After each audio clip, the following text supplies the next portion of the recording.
নিশ্চিত করে বলছি পশ্চিমবঙ্গে আমরা আবার 46-এর দাঙ্গা দেখতে হতো পশ্চিমবঙ্গের মানুষকে।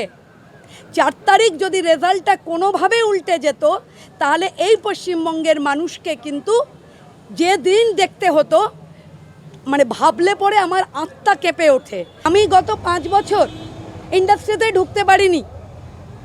27 বছরের ফিল্ম ইন্ডাস্ট্রির জীবন আমার রুটি রুজি। 27 বছরের রুটি রুজি গত 5 বছর 21 থেকে 26 একদিনের জন্য কাজ করতে পারিনি।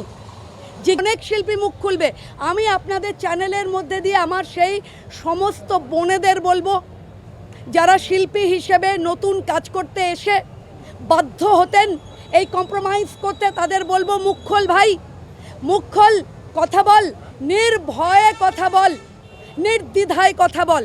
আমি আমার সেই সমস্ত হেয়ার ড্রেসার বোনেদের বলবো যারা আমাদের কাছে এসে, আমরা যারা সিনিয়র আর্টিস্ট, আমাদের কাছে এসে বলতো যে এমন অশ্লীল আচরণ শুধু শরীরে হয় না, মনেও হয়, আত্মাতেও হয়, আচরণেও হয়। ফলে এই যে অশ্লীলতার বিভিন্ন আচরণ স্বরূপ বিশ্বাস করতেন, তার হয়ে মুখ খোল। এবং ইন্ডাস্ট্রিতে যারা আমাদের কলাকুশলী ভাইরা, তারা মন খারাপ করে বলতো দিদি যদি তৃণমূলের কোনো মিটিং মিছিলে না যাই তাহলে আমাদের বলতো কার্ডটা নিয়ে ইউনিয়ন অফিসে দেখা করবি। এই কথা স্বরূপ বিশ্বাসের মুখ থেকে শুনেছে হাজারো টেকনিশিয়ান ভাই।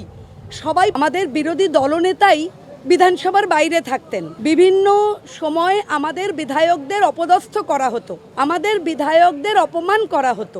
এখন আমরা দেখছি যে যারা বিরোধী দলের যারা বিধায়করা রয়েছেন তারা কি সুন্দর চুপ করে বসে আছেন। তো তারা চাইলে তারা কথাও বলতে পারছেন। কে বিরোধী? আসলে এই যে বোধোদয় মানে জাগ্রত হয়েছে না তৃণমূলের সব নেতাদের, আমার প্রশ্ন হচ্ছে 4 তারিখের আগে এই বোধগুলো আপনাদের ছিল কোথায়? এক একজন এক এক রকম করে বলছেন তৃণমূল কত খারাপ। তৃণমূলের নেতাদের মুখ থেকে শুনছি আর ভাবছি এই বোধ যে জাগ্রত হয়েছে আপনাদের, চেতনা কোথায় ছিল ঘুমিয়ে? 4 তারিখ অবধি চেতনারা কোথায় ছিল? 4 তারিখের পর এমন চেতনার জাগ্রত হয়েছে। প্রথম বিধানসভার অধিবেশন শুরু হলো আজকে, আপনি প্রথম বিধায়ক, বিধানসভায় পা দিলেন, কেমন লাগলো, অনুভূতি কেমন? প্রথম তো যেটা বলার সেটা হচ্ছে কেমন যেন একটা মুক্ত বাতাস, ভেতরে একটা এমন পরিবেশ, এমন বন্ধুত্বপূর্ণ পরিবেশ, এমন একটা সহজ পরিবেশ। আমরা তো জানি গত 5টা বছর আমরা দেখেছি যে আমাদের বিরোধী দলনেতাই বিধানসভার বাইরে থাকতেন। বিভিন্ন সময় আমাদের বিধায়কদের অপদস্থ করা হতো, আমাদের বিধায়কদের অপমান করা হতো। এখন আমরা দেখছি যে যারা বিরোধী দলের যারা বিধায়করা রয়েছেন তারা কি সুন্দর চুপ করে বসে আছেন। তো তারা চাইলে তারা কথাও বলতে পারছেন। ফলে এই পরিবেশ তো ছিল না পশ্চিমবঙ্গে। ভারতীয় জনতা পার্টির কৃষ্টি, ভারতীয় জনতা পার্টির সংস্কৃতি, আমাদের নীতি নৈতিকতা অনুযায়ী আমরা দেখছি যে একটা বিধানসভার ভেতর একটা মুক্ত পরিবেশ, এটা খুব ভালো, আমাদের প্রত্যেকের জন্য খুব ভালো।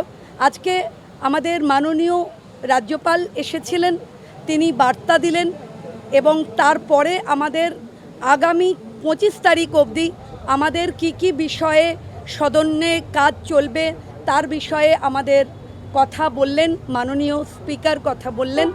এবং আমরা একটা জিনিস বুঝতে পারলাম যে খুবই সদর্থকভাবে পশ্চিমবঙ্গকে দেখছেন এবং মাননীয় রাজ্যপাল আজকে যা যা বার্তা দিলেন, যে যে কাজের কথা বললেন এবং যে যে কাজগুলো রাজ্য সরকার থেকে মানুষের জন্য করছে তাকে অ্যাপ্লজ করলেন।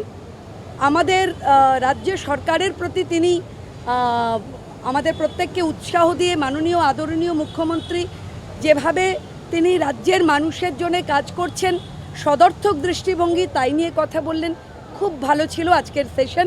আগামী 25 তারিখ অবধি রোজই চলবে এই সেশন। দিদি, আপনি বলছেন সদর্থক ভূমিকা, বিরোধীরা বসে আছে, তারা কথা বলার সুযোগ পাচ্ছেন।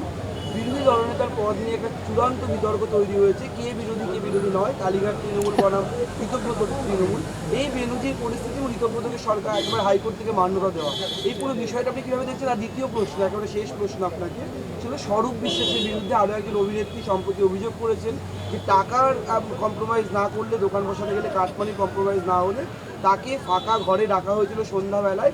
এই যে অভিযোগ স্বরূপ বিশ্বাসের, দুটো বিষয় নিয়ে আপনি কী বলবেন? আচ্ছা, আমি প্রথম যেটা বলি সেটা হচ্ছে কে বিরোধী।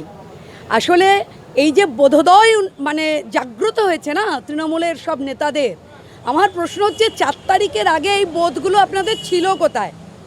এক একজন এক এক রকম করে বলছেন তৃণমূল কত খারাপ, তৃণমূলের নেতাদের মুখ থেকে শুনছি আর ভাবছি এই বোধ যে জাগ্রত হয়েছে আপনাদের, চেতনা কোথায় ছিল ঘুমিয়ে? 4 তারিখ অবধি চেতনারা কোথায় ছিল? 4 তারিখের পর এমন চেতনার জাগ্রত হয়েছে। অথচ যদি 4 তারিখে মানে ভগবান যদি এইভাবে বা মানুষের মধ্যে যদি এই বোধোদয় না হতো, মানুষ যদি সংগঠিতভাবে, হিন্দুরা যদি সংগঠিতভাবে এই লড়াইটা না লড়তে পারতেন, তাহলে পশ্চিমবঙ্গে আমি নিশ্চিত করে বলছি পশ্চিমবঙ্গে আমরা আবার 46-এর দাঙ্গা দেখতে হতো পশ্চিমবঙ্গের মানুষকে। 4 তারিখ যদি রেজাল্টটা কোনোভাবে উল্টে যেত, তাহলে এই পশ্চিমবঙ্গের মানুষকে কিন্তু যে দিন দেখতে হতো, মানে ভাবলে পরে আমার আত্মা কেঁপে ওঠে। কারণ আমরা দেখেছি পুকুর থেকে মাছের বদলে আগ্নেয়াস্ত্র বেরোচ্ছে, আমরা দেখেছি বিভিন্ন রকম তৃণমূলের পার্টি অফিস থেকে চপার বেরোচ্ছে, আগ্নেয়াস্ত্র বেরোচ্ছে। আপনারা সবাই জানেন, আপনাদের মধ্যে দিয়েই বাংলার মানুষ এগুলো দেখেছে। সংবাদ মাধ্যমকে ধন্যবাদ যে আপনারা বাংলার মানুষকে এটা দেখাতে সাহায্য করেছেন যে এরা কিভাবে রেডি ছিল। তাই আজকে 4 তারিখের পরে এদের এই কুমিরের কান্না এবং এদের এই বোধোদয় একটা অদ্ভুত লাগছে। ফলে কোন তৃণমূল কিভাবে কোন ভূমিকায় সেটা ওনারা ঠিক করবেন। গণতন্ত্রে বিরোধী এবং শাসক তাদের যৌথ উদ্যোগে সরকার চলে।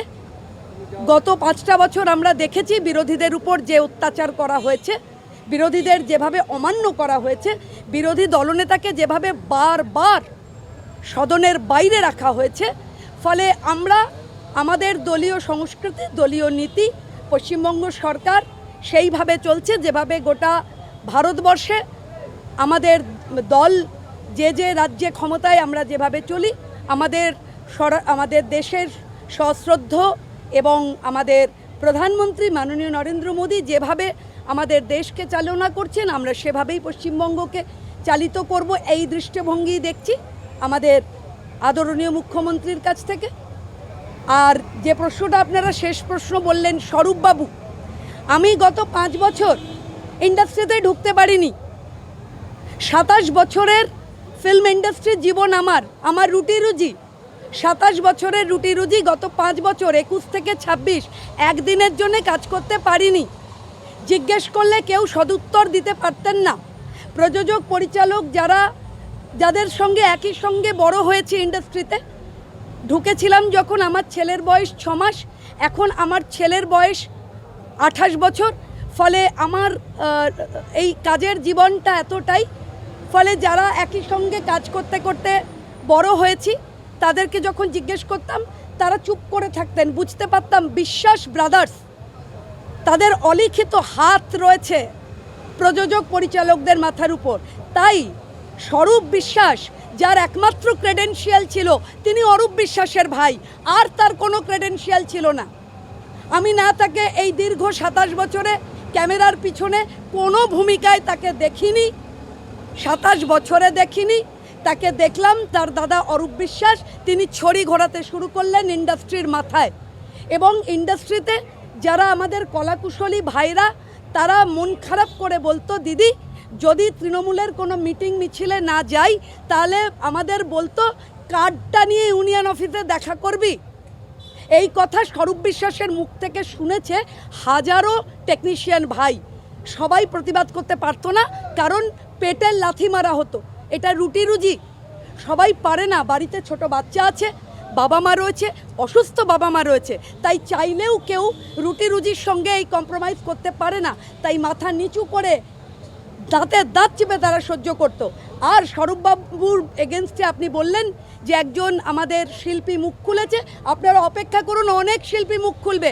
আমি আপনাদের চ্যানেলের মধ্যে দিয়ে আমার সেই সমস্ত বোনেদের বলবো, যারা শিল্পী হিসেবে নতুন কাজ করতে এসে বাধ্য হতেন এই কম্প্রোমাইজ করতে, তাদের বলবো মুখ খোল ভাই, মুখ খোল, কথা বল, নির্ভয়ে কথা বল, নির্দ্বিধায় কথা বল।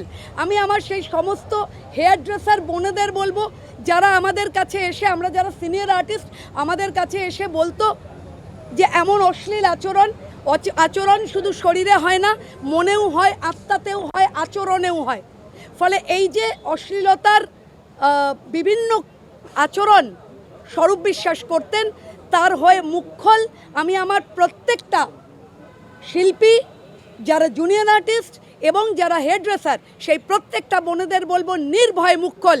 এই বিশ্বাস ব্রাদার্স যেন জেলের ঘানি টানে, যেন জেল থেকে বেরোতে না পারে। যে অত্যাচার এরা দীর্ঘ 15 বছর ধরে একটা গোটা ইন্ডাস্ট্রির সঙ্গে করেছে,